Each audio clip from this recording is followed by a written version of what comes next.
I'm Ryan, and today we'll be discussing how education and learning is changing to, which can be described as a revolution of learning.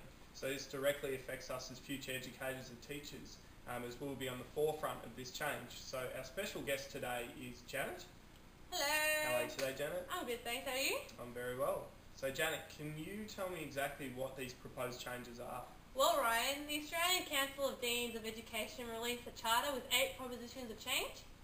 With evidence to support them, these propositions will be paramount in reshaping the educational environment. Oh, okay, I see. So, Proposition 1 is a greater emphasis on how education builds socially productive people.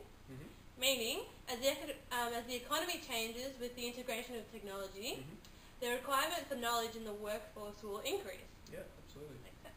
Proposition 2 is the requirement of life-wide and lifelong learning. Now, life-wide meaning that learning in all walks of life, and outside the traditional classroom, so in the park, down the street, stuff like that. Cool. And while lifelong learning refers to learning beyond high school and university and having more opportunities for adult learning, Proposition 3 refers to the opportunity and diversity. Now this proposition talks about how education can be used to achieve democracy and how knowledge is power. True that. Yeah. Proposition 4 talks about the new standards. So instead of adhering to the old 3 R's, reading, writing, arithmetic, now education is now aiming at the development of people rather than the knowledge itself. Good move. So developing people into people that can be able to handle different situations and stuff like that. Proposition 5 talks about the importance of technology. As the ACD word it, technology will be the message as well as the medium. So it's about learning about technology as well as learning through technology. Proposition 6 argues that educators themselves will need to change. Now this proposition discusses how educators will need to be more highly skilled in order to deal with more individualised programs, so dealing with each student as individuals rather than a group, and also how the salary and wage packages should increase to reflect how important teachers are in our society. Proposition 6, very important. Yeah.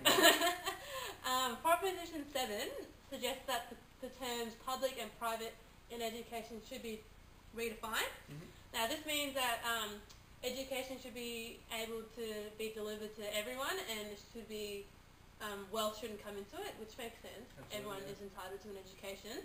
And finally, the last proposition, Proposition 8, contends that a change in attitude needs to be considered in regards to considering education as a public cost instead of public investment. So this means that the public need to realise all the benefits of having an education and how important education is in the now changing economy. So it needs to be seen as an investment rather than a cost. Absolutely. There's some really, really important issues in there, and things that are changing that we're going to have to deal with. Yeah. How we can obviously see from this how this is going to affect us as educators, but can you tell us a little bit more about how this is going to really dominate how we work as educators? Well, I think the most Proposition 4 I think is going to be the most predominant proposition in regards to change in the classroom, because we're actually focusing more on the student themselves. So I can see that being a very good, very big stepping stone for change, because we're more developing students into the people that the new economy will need, rather than people that are just walking books and stuff like that.